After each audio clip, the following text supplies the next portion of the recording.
Have you ever been in a situation where you thought you were being clear, but your words just seem to, I don't know, bounce off the other person? You end up feeling totally misunderstood. Oh, absolutely. Or those really high stakes moments, maybe a job interview or a tough talk with a partner where you're just scrambling for the right words. Yeah, and then later you're kicking yourself thinking, why didn't I say this instead? It's such a common thing, isn't it? That gap between what we mean and what actually comes out. It really is. And that disconnect, well, it can feel like walking through a minefield sometimes. What we're going to do today is really dive deep into bridging that gap. But it's more than that, actually. It's about kind of reframing how we approach every single interaction. With others and with ourselves, right? Exactly. Think of this whole deep dive as maybe your shortcut, a way to get really well informed on, honestly, one of the most vital skills in life, communication. And the person guiding us through this, our main source here, is Jefferson Fisher. You might know him. He's kind of blown up online as the internet's favorite communication expert. Right, but his background is serious stuff. He's a fifth-generation trial attorney. I mean, imagine that pressure cooker, a courtroom.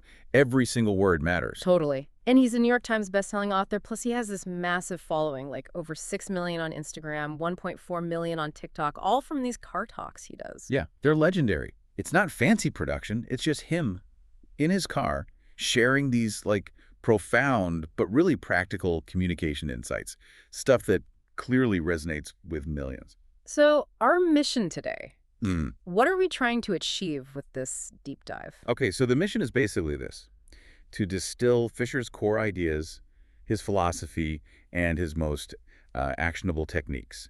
We want to give you, the listener, tools to really transform how you communicate. Not just tricks, though. No, no, not just quick hacks. It's deeper. Yeah. It's about being more intentional, more impactful, and definitely more authentic in all your interactions. So, practical strategies for personal life, work life, even how we see ourselves.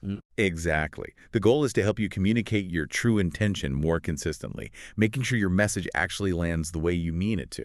Because, like Fisher says, and this really hit me, people only experience you based on what comes out of your mouth. Those little moments, those words. That's their whole window into who you are. And this bottom line is stark, really. Yeah. What you say is who you are. Wow. Okay, let's really unpack that. That's Yeah. that's huge. All right, so let's start with the absolute foundation, the bedrock of Fisher's whole philosophy, your words. It sounds simple maybe, but he's adamant what you say is who you are. hmm And he doesn't mean that lightly. It's not just like a catchy phrase. It's a deep truth about perception, Hmm. how people judge you, how they build up this idea of you in their heads. It all comes down to those micro moments, right? What you actually say. Yeah, he says if you say nice things, people think you're a nice person. But Say rude things. you're a rude person. It's that direct. It's not about, having the best camera or the slickest software for your videos or whatever. It's just the words you choose and how you deliver them. Those little moments just pile up, huh? Like tiny brushstrokes painting your portrait in other people's minds. Exactly. And it's not just how they react to you right then and there. It's how they talk about you later when you're not around. It literally shapes your reputation, your standing in their world. Which actually is kind of empowering when you think about it. How so? Well, if you wish you were perceived differently, maybe more respected or more confident or just better, you can change that. Right. It doesn't mean you need a whole personality transplant. Exactly. It starts right there with choosing better words. Words that actually serve you and, serve the other person too. Builds connection, understanding. It puts the control back in your hands, really. You get to actively shape your own narrative. It's like our words aren't just describing reality, they're building it. If you use words of blame, You're constructing yourself as a victim or maybe an accuser. hmm, And people see you that way.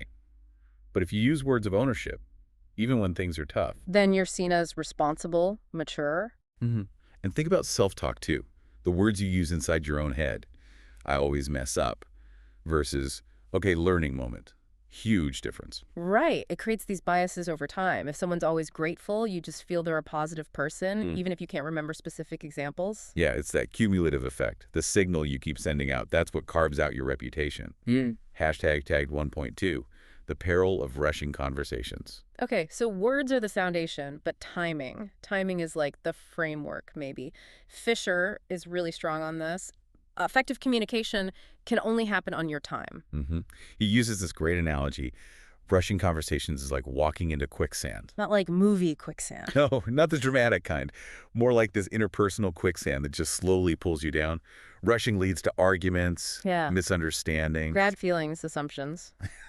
Yeah. It's like a recipe for disaster. Productive conversation just dies in that environment. And that quicksand idea, it really captures that feeling of losing control, right? You're sinking deeper into misunderstanding. Think about those situations he mentions, Oh yeah, the classic got 5 minutes. which is never 5 minutes. Never. Or getting hit with something heavy right when you're exhausted, like right before bed. Yeah, your spouse drops a bombshell. Hmm.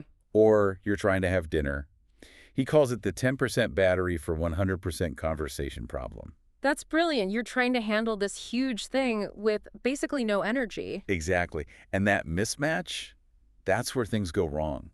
Because you just can't respond thoughtfully or, constructively. You're just trying to survive it. Oh man, I feel that. I've been on both sides, for sure. I know I've definitely put off tough talks, especially with my wife, until the absolute last second. Like what? Like maybe a friend wants to visit, and I know it'll be tricky, so I just wait, hoping a good time appears. Then the friend's practically knocking on the door, and I finally bring it up. And you get the look. Oh, yeah. You knew this for weeks, why now? Yeah. But I've been on the receiving end, too. My partner brings up something big right as we're drifting off. Ugh, the worst. And we talk, but it's just useless. Often turns into another fight when all I want is sleep. It feels like a total lose-lose. Your story is the perfect example of what Fisher calls that paradox.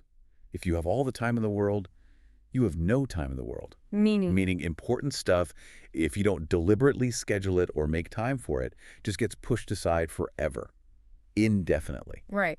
Until it explodes at the worst possible moment. Exactly. He has this image of, like, you're ready to land your plane for the day, you're winding down, mentally checking out. Yeah, ready for peace. And suddenly someone's like, nope, back up you go, emergency. It's that frustration, that whiplash of being forced to re-engage when you are completely drained. Which is why important talks need dedicated time. Yeah. Right? Not just the scraps left over. Absolutely. Otherwise, resentment builds, misunderstandings fester.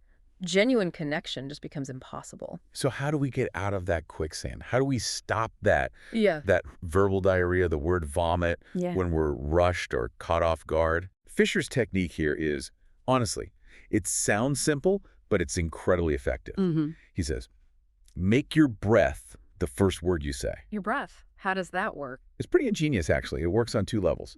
He says, take a real noticeable pause, like count 1 Mississippi Yeah. in your head before you answer. Okay. So first, physiologically, that breath calms you down, lowers the heart rate, settles the nervous system. You shift from reactive lizard brain to, thoughtful human brain. Ah, okay. Less impulsive. Exactly. More self-aware. And second, psychologically, it sends a signal to the other person. That pause says, okay, I heard you. I'm thinking about this. What I say next is considered. So they're more likely to actually listen. Way more likely. Instead of them just prepping their comeback while you're talking, Yeah. you've subtly shown you're in control of yourself. You can totally feel the difference. Like if I ask, how was your day? And you instantly go, good, fine. Versus. This is if I pause, Yep. take a breath, and say, Chris, Yeah. it was good. Had its ups and downs for Yeah. sure, but Yeah. overall good. That second one feels so much more thoughtful. Like you actually considered the question. It makes me want to lean in, hear more. Mm-hmm. And think about job interviews. This is huge there. I always coach people. Slow down your answers. Why is that? Rushing seems eager, maybe? It can seem nervous, yeah. Or like you're just trying to get it over with.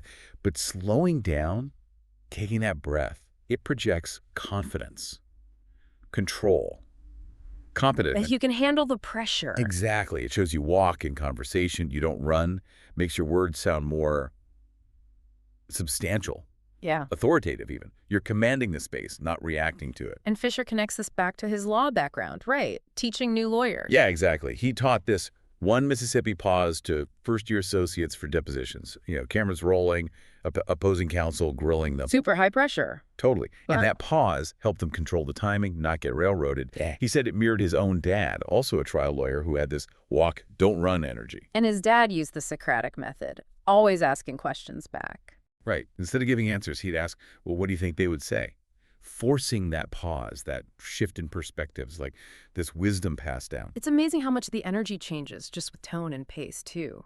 Fisher demonstrates that, right? Just slowing down, lowering the volume a bit. Oh, massively. It instantly makes you sound more grounded, more balanced, Yeah. composed, confident. It gives off this quiet strength like someone you don't want to mess with. Not aggressive, though. No, not at all. It's about emotional control. That self-mastery is often way more powerful, way more impactful than being loud or fast. It just resonates differently. Hashtag tag 2. Mm. Navigating difficult conversations with intent and grace. Hashtag tag 2.1 strategies when you're being approached. Okay, so we've got the power of words, the danger of rushing, the magic of the pause. But what about when you're the one getting ambushed? Someone comes at you at a bad time, you've got that 10% battery. Right. What do you do then? Mhm. Fisher's advice is brilliant here. Don't just shut them down. Make it enticing for them to wait. Enticing. Instead of saying, ugh, do we have to talk about this now? Which just makes them feel dismissed, maybe alone and caring about it. Yeah, that feels awful. You offer a better alternative. Something like, hey, I can see this is really important to you. Look, if we can talk about this tomorrow after lunch, I promise I'll be way more focused, more attentive. Right now, honestly, I know I won't give it my best self, and I want to. Ah, so you frame it as a win-win. A better conversation later benefits both of you. Exactly. You're showing you do care about the conversation, just not right this second. And most people, when you offer them a better version of you later. They'll take it. Nobody really wants to talk to grumpy, distracted you. Right. And this ties straight into another key point Fisher makes. We need to actually schedule important conversations, especially with partners. We schedule work meetings, dentist appointments. Why not the talks that really matter for our relationships? It goes back to that paradox again, right? All the time means no time. If it's important, it deserves a dedicated slot. It signals respect for the topic and the person. Okay, that makes sense. And he has another phrase for when you're approached at a bad time. Something about self-awareness. Yes, the I can tell phrase. It's incredibly useful. Instead of blaming them, why are you bringing this up now? You state your own internal reality. Right. Like, I can tell I'm way too tired for this right now and I won't be productive. Or I can tell I'm not really in the right headspace for this conversation and I want to give it proper attention. So it's about your capacity, not their timing being wrong. Exactly. It communicates your state clearly, honestly, without making them the bad guy. It fosters understanding, not resentment. It's about acknowledging your own bandwidth. Hashtag 2.2, initiating important discussions. Effectively. Okay, so that covers being approached. What if you're the one needing to start a potentially tricky conversation? Rule number 1, according to Fisher, never just spring it on someone. Don't just pop up with something heavy. Yeah, that dreaded, we need to talk, especially in a text. Instant panic attack. Total conversation killer. Mm-hmm. Sends the other person spinning, right? Fight or flight kicks in immediately. They can't think straight. So what's the alternative? Give them a roadmap, as Fisher calls it. Instead of the sudden bomb drop, try something gentler, more preparatory. Like, Hey, sometime today, or maybe tomorrow, I need to chat with you for a few minutes about the kids' schedule for next week. When would be a good time for you? When would be most helpful? Okay. So you name the topic, give a time frame, and give them agency over the when. They can mentally prepare. Exactly. No ambushes.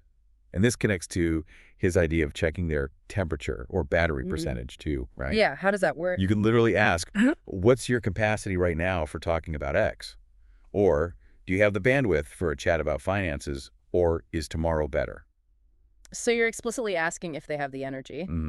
It empowers them to choose the best time. And often, if they feel rushed or don't have a clear immediate slot, they'll naturally suggest tomorrow, which is fine. Because the point is to have the conversation when both people are actually ready for it. Precisely. It's about invitation, not demand. That intentional setup makes all the difference for a productive outcome.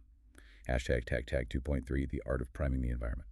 All right, now we're getting into some really interesting, almost like psychological ninja stuff. How do you deal with those people who just always need to be right? You know the type. Their whole identity seems tied up in winning the argument. Yeah, those can be really challenging interactions. Fisher offers 2 really clever techniques.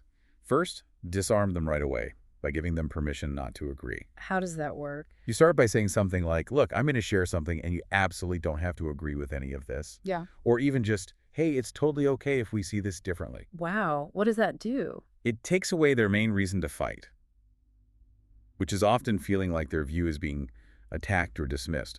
Basically say, it's okay, you don't need to defend yourself here.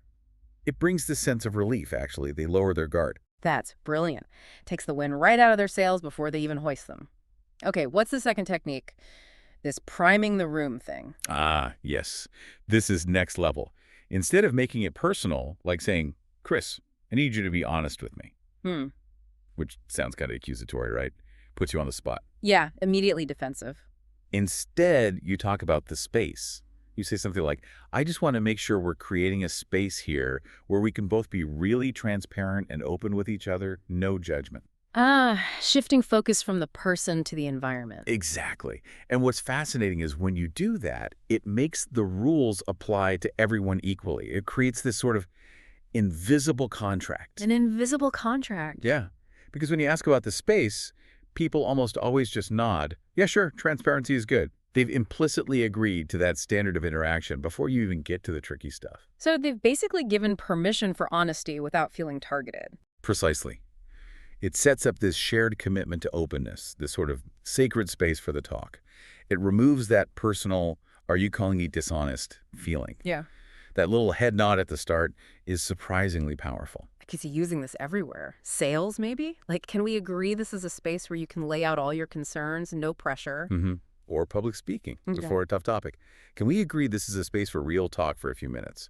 You're priming the audience, getting their buy-in, preparing them to receive the information openly. It's about setting the stage, defining the rules and engagement together. Really smart. Hashtag tag tag 3, authenticity, perception, and inner transformation. Hashtag tag tag 3.1, the undeniable power of being genuine. Okay, let's shift from the mechanics now to something maybe a bit more foundational. Authenticity. Fisher really hammers this home. People have a built-in radar, like a sixth sense for fakeness. He says it's not just nice, it's crucial. You have to just be you, whether you're selling something, talking to friends, or, in his world, standing in front of a jury. He talks about juries specifically, doesn't he? How they react to inauthenticity. Oh, yeah. He says juries will absolutely destroy a case, just disregard a witness entirely if they sense that person is being fake, even a little bit. Wow. It shows how deep that intuition runs. He calls it a caveman-like ability. We instinctively get wary when something just doesn't smell right. Yeah, that feeling. And when someone's trying too hard to be liked or get sympathy. Huge turnoff. We sense it immediately. Like a witness suddenly crying on cue or someone laying the compliments on way too thick. It feels manipulative, not genuine. Our internal alarms just go off. That spidey sense is real. Even if you can't pinpoint why it feels off, you just know. Hashtag tag tag 3.2, decoding signals of inauthenticity. Okay, so if we have this built-in detector, what are some of the specific signals that give away that someone isn't quite being genuine, or maybe they're overcompensating for something? Fisher points out a few common ones. One is overcomplimenting. Compliments are nice, but when they're excessive or feel kind of hollow, yeah, it feels like so much surface, as he puts it. Like they're trying too hard. Creates distance, actually. Exactly. Then there's the classic name dropping. Ah, yes. I was just lunching with CEO X move. Right. Fisher sees that as a clear sign of insecurity, a need to borrow status from others because they don't feel confident in their own worth. It's about external validation versus internal confidence. Precisely. He contrasts it with, genuinely wealthy or successful people who are often very low-key versus those trying hard to project wealth who tend to be flashy. The need to impress often hides vulnerability. It's so transparent when you see it, though. Painfully so sometimes. Another one he mentions is the person who always needs the last word in meetings or constantly jumps in. Mistaking airtime for value. Yeah. Yeah. They think talking more makes them seem smarter or more important, but often, Fisher says, they're the ones furthest from the actual decisions. It's performative, showing off how smart they are. Trying to fill a void, maybe. That's often how it reads, trying to puff themselves up externally because something feels lacking internally. As an introvert, I sometimes feel really out of sync with those super dominant alpha bro types, the chest puffers. It often does feel like it might come from some old insecurity, doesn't it? Like maybe they weren't the cool kid back then. It's possible. We all carry stuff from our past. So how do you even respond to that? Like the name dropper or the chest puffer? Do you call them out, play along? Fisher's advice is actually really graceful and kind of surprising. He says, just be impressed. Seriously, just lean into it. Yeah. Not sarcastically, but genuinely. Like, wow, that's awesome. Good for you, man. Yeah. Just simple, direct acknowledgement. What does that achieve? Doesn't it feed their ego? It can actually be disarming. You're not playing their game. You're not challenging them. You're just offering simple human grace. It can build trust, weirdly enough, Mm. because you're seeing past the performance to maybe that insecure kid underneath and just giving them a moment of uncomplicated validation. Huh. Meeting insecurity with generosity instead of challenge. Interesting. Hashtag 3.3, reshaping your identity through your words. This really brings us back to that core idea, doesn't it? What you say is who you are. People only know you through those little moments, those words, your whole reputation. It's just a reflection of your communication patterns over time, how people talk about you when you're gone. It's all built from those micro moments. So here's the big question then. Can someone who's, say, generally unkind actually become kind just by deliberately starting to use kind words? Can you literally talk yourself into being a different person? Fisher's answer is a clear yes, but with a big caveat, Yeah. it has to be genuine. Not just faking it. Not a fox in the hen house situation. Exactly. It's not a quick fix or a mask. It takes real commitment, time, consistency. You have to be, as he puts it, so generous with kindness, with positive words, that you honestly don't care what you get back immediately. Wow. That's a high bar. It is. It's about making kindness your default value, regardless of the situation. He shares his mom's wisdom here. What was that? Her guiding principle was, where there is room for kindness, I will use it. And she'd always ask him, no matter what the other kid did, were you kind? That shifts the focus entirely, doesn't it? Away from reacting to others and onto your own integrity. Completely. It dismantles that victim mentality that I'm only mean because they were mean first. Right. So how do you break out of that reactive cycle? Fisher explains that unkindness often comes from feeling like a victim or from scarcity, thinking someone did something to me or there isn't enough good stuff to go around. His antidote is brilliant. The maybe mindset. The maybe mindset? Yeah. Instead of instantly judging or getting defensive when someone's rude or difficult, you pause and think, maybe they're having a terrible day. Maybe they're overwhelmed. Maybe they just got bad news. Maybe they're scared. Maybe they're hungry. Huh. Hangry is real. Totally.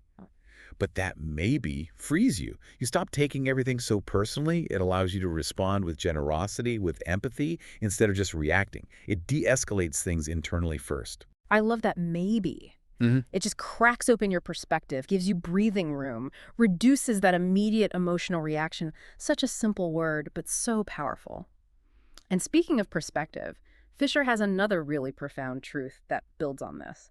The person you see is not the person you're talking to. What he means is, behind every face, every interaction, there's this whole complex history, right? A whole world of struggles, experiences, baggage that you know absolutely nothing about. The person in front of you is just the tip of the iceberg. Exactly. We make snap judgments based on these tiny interactions, but we have no clue what happened to them 5 minutes ago or what deep stuff they're dealing with. Addiction, family crisis, money worries, health scares, whatever it is. Right. We don't see the whole picture. He uses examples like public figures, maybe someone like Ellen DeGeneres getting canceled because her alleged private behavior didn't match her public image. Fisher suggests that kind of disconnect often happens when the person isn't being true to themselves first. Ah, so the external behavior is like a symptom of an internal conflict. Often, yeah. It's a filtering down of internal struggles or insecurities. And he also points out, when someone has a massive overreaction to something small. Like blowing up about dirty dishes in the sink. Yeah.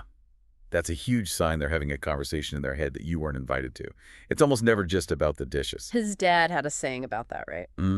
The issue is rarely the issue. That outburst about the sink. It might just be the breaking point after a horrible day or weeks of built-up stress. You're just witnessing a tiny moment in the life of someone who's carrying a lifetime of experiences. Thinking that way really fosters empathy, doesn't it? Helps you not take it personally. Absolutely. It allows for grace, understanding, helps you respond to the person's underlying pain or stress, not just the surface-level anger. Depersonalizes it. Hashtag tag 4. Delivering hard news and embracing clarity. Hashtag tag 4.1. The kindness of directness. Okay, let's tackle something really tough now. Delivering bad news. Layoffs, breakups, difficult feedback. Nobody likes these conversations. Definitely one of the most dreaded communication tasks. Fisher uses that classic anxiety trigger phrase, "we need to talk," especially via text, as a prime example of what not to do. Oh, yeah. That phrase just sends cortisol flooding through your system. Instant fight or flight. Your brain basically shuts down for anything else until that fear is resolved. You can't focus, you just catastrophize. Exactly. And leaving someone in that state, twisting in the wind, guessing the worst. Fisher argues that's profoundly unkind, which leads to his counterintuitive point. That being direct is actually kinder. Sometimes, yes. Sometimes the kindest thing you can do is be as direct as you can be. Now, when you add that framing we talked about earlier, talking about the conversation first, you give them a chance to brace themselves. Right, you give them the option to mentally opt in. Exactly. It starts to ease the anxiety. Think about a breakup starting with, "You've been great, but..." That past tense, "you've been great," is an instant red flag. Totally. Your stomach just drops. Clarity, being direct, is about showing your cards quickly. Not to be harsh, but to stop the guessing game, to end the anxiety and let them start processing the actual information. Ambiguity in these cases is just cruel. We think we're softening the blow by beating around the bush, but we're actually just prolonging the pain. #TagChack 4.2, a step-by-step guide to delivering difficult information. Okay, so if directness is key, what's Fisher's actual process? How do you deliver hard news with both clarity and kindness? He lays out a very specific sequence. Step 1, label the conversation immediately. Label it, like how? Just state the nature of it up front. This is going to be hard to talk about, or I have some difficult news to share, or this might come as a surprise, but I need to be direct. Okay, so you manage expectations right away. No guessing. Exactly. It removes that initial fear spiral. Yeah. And step 2, the pause. The pause again. Yes. After you label it, take a deliberate 1 or 2 second pause. This gives the person a beat to absorb the label, take a breath, mentally ready themselves. Often they'll give a little nod like, "Okay, I'm ready." Got it. Label, then pause. What's next? Step 3, the hammer. The hammer. Sounds intense. It just means delivering the core, difficult news directly and quickly. No fluff, no preamble at this stage. I need to let you go. We're ending the relationship. The project isn't moving forward. So resist the urge for that slow walk, small talk. Absolutely resist it. That small talk is fake, it's disingenuous, and it's really for your comfort, not theirs. It just makes it worse for them. Wow. Okay. Label, pause, hammer. That's counterintuitive for so many of us. We want to cushion it first. Right, but cushioning it first makes the cushion feel fake. After the hammer, then comes step 4. Add the compliments, the support, the context, the future focus, if it's genuine and appropriate. So after the bad news, you say, "I've really valued your work here," or "I know you're going to do great things." Exactly, because now they can actually hear it. If you say that stuff first, they're just waiting for the but, and the compliments feel meaningless, even insulting. The sequence is critical. Label, pause, hammer, then support. That makes so much sense when you lay it out. And one more crucial language tip from Fisher. Try replacing but with and. Why? Because but acts like an eraser. I love you, but you always, the I love you gets deleted. The listener only hears the negative part after the but. So I love you and we need to work on this. Exactly. And allows both parts of the statement to coexist. It preserves the positive while still addressing the issue. It feels more balanced, more whole. So the overall picture isn't this slow, painful decline. Right. Visually, think of it like a graph. Instead of a long, slow slope downwards, it's a quick, sharp dip. The hammer followed immediately by a buildup. Support, resources looking forward. So they walk away feeling clear, respected, supported, even if the news itself sucks. That's the goal. Dignity intact, clarity provided, support offered. You know, this section feels incredibly useful, especially for people like entrepreneurs or managers who really dread firing someone. Oh, hugely. It reframes directness not as cruelty, but as kindness. You're saving them from weeks of anxiety or confusion. It's a gift, really. That phrase, clarity is kind, feels so universal. But I wonder about cultural differences. Like, Americans are often seen as very direct, maybe compared to Brits or people in some Asian cultures where politeness and indirectness are highly valued. How does this clarity is kind idea land elsewhere? That's a really important point. And yeah, there are definite cultural variations. I was just in London, actually, and you really notice the emphasis on politeness. How so? Lots of sorry, lots of if you don't mind. Often phrasing things quite indirectly, like instead of "could you move," it might be "sorry, is it possible?" Which is lovely, very polite, but sometimes Sometimes the actual message gets a bit lost or takes longer to figure out. Exactly. It can leave room for ambiguity, for anxiety, because you're having to decode it a bit. Fisher's point isn't that politeness is bad, but that in situations needing clarity, prioritizing politeness over clarity can actually be less kind because it creates uncertainty. So why is clarity ultimately kinder, even if it feels blunt sometimes? Because it removes the anxiety of the unknown. It shows your hand quickly. When you're indirect or you withhold information, you trigger that spidey sense in people, fight or flight. They start wondering, what's really going on here? Do I need to defend myself? You force them into guesswork, into defense mode. Which is exhausting and stressful. Fisher contrasts different cultural styles, maybe London's preserve peace at all costs versus New York's let's just get it out there, or the southern U.S. approach of hospitality mixed with directness. So it's about finding a balance. It's about understanding the impact. And here's a deeper point he makes. If your default is always passive aggression or beating around the bush because you fear conflict, well, that might seem polite, but he suggests it might reflect a value you place on your own self-esteem that you might not be proud of. Meaning, maybe you're prioritizing avoiding your own discomfort over giving the other person the kindness of clarity. True clarity is kind to them because it removes anxiety, but it's also kind to you because it requires you to stand in your truth, communicate honestly. It builds genuine connection, whereas Confusion breeds contempt. Right. It leads to frustration, distrust. Let's switch gears a little and talk about Fisher himself. His journey is pretty wild, isn't it? Going from trial attorney to this massive internet figure almost overnight. How does he talk about that? He's incredibly humble about it. He says it's basically just as weird for him as you'd imagine. It wasn't a planned thing at all. It started as a hobby, literally just him sharing communication tips from his car, mostly for friends and family initially. He never aimed to be a creator. No, never dreamed of it. He says the fame itself hasn't really changed his home life, apparently. His kids don't care about his follower count at all. Huh. Kids keep you grounded. Totally. But professionally, it has shifted things. Less focus solely on law, more on using his platform to help a much wider audience. He also said it was interesting meeting other big creators, realizing they're all just normal people figuring things out, making mistakes. And he was more nervous at the start, with fewer followers. Yeah. He jokes he was way more terrified with 800 followers because he knew them all than he is now with millions. That initial vulnerability was maybe more intense. Makes sense. So how has this huge reach impacted his sense of purpose? He talks about it as this immense joy, a real blessing, being able to help people he'll never meet. He told this really moving story about a foster care worker using one of his techniques. Priming the room? What? Yeah, using it to help a difficult conversation between foster kids and parents go better. For him, hearing stories like that, knowing his work is making a tangible difference in people's lives. That's walking in my purpose. More rewarding than money. Far more, he says. He was already financially secure as a lawyer. He only started monetizing the content fairly recently. The real payoff is that feeling of impact, those messages he gets daily. And it's even affected his law practice, giving him a different kind of leverage. Apparently so. It's fascinating. He finds cases sometimes settle quicker because the opposing side might be aware of his public profile, maybe even follow him, and they don't want to go up against someone with that kind of positive public influence, especially around communication and authenticity. Wow, an unexpected side effect of Car Talks. Hashtag tag 5.2 lessons for life and content creation. What an incredible story. So what are the big takeaways, the lessons Fisher has learned from all this? For life, for communication, maybe for people wanting to create content? One huge one he stresses, especially for creators. As soon as you feel like you deserve it, you'll lose it. Meaning stay humble. Exactly. Maintain that sense of wonder, that gratitude.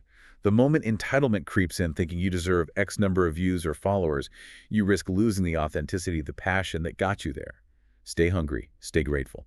And he's not afraid to admit his early stuff wasn't perfect, right? He talks about the cringe. Oh yeah, he owns it. He says you have to go through the cringe. You have to be willing to be awkward, imperfect, especially at the start, just to get going and eventually get better. Nobody starts out polished. That's so freeing to hear. And his success also shows you don't need fancy gear, right? Absolutely. He's proof. Creating impactful stuff from his car, Walmart parking lot, wherever. It's the message, the value, the authenticity that matters, not the high-end production. You can start right where you are. It really reinforces something I strongly believe. Communication, conscious communication, is just such a fundamental skill for the 21st century. For everything, relationships, work, leadership, even just understanding ourselves better. It really should be taught from day one in school, shouldn't it? Hashtag tag outro. Well, this has been an incredibly rich, deep dive into communication, drawing on all that wisdom from Jefferson Fisher. We've covered so much ground. We really have. From the sheer power of our words, how they literally shape our reality and reputation in those micro moments. To the critical importance of timing, avoiding that quicksand of rushed talks, and using that amazing technique of the pause, letting your breath be your first word. Yeah, gaining that internal control, signaling thoughtfulness, and Hmm. then all the strategies for navigating difficult conversations, framing them, priming the room. Right, creating that safe space, Yeah. and the absolute necessity of being genuine, spotting inauthenticity, and even how our words can help reshape who we are over time. That idea of reprogramming ourselves through language. And finally, the kindness of clarity, especially when delivering tough news, showing your cards, removing anxiety. It's so much more than just tips and tricks, isn't it? It feels like a fundamental shift in how to approach interacting with people and even ourselves. It really is a mindset shift. It's about taking ownership, approaching things with intention, with empathy, understanding the psychology behind it all. And hopefully you, listening, can start reflecting on your own patterns. Maybe try that maybe mindset next time something frustrates you, or practice labeling a tough conversation before diving in. Exactly. Start applying these ideas even in small ways, in your daily life at home, work, internally, and just notice.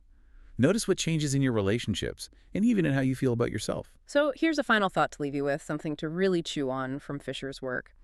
If you want your self-esteem score, let's say, to be different, higher 20 years from now, if you want to genuinely change how you feel about yourself and how you impact others, there's a way.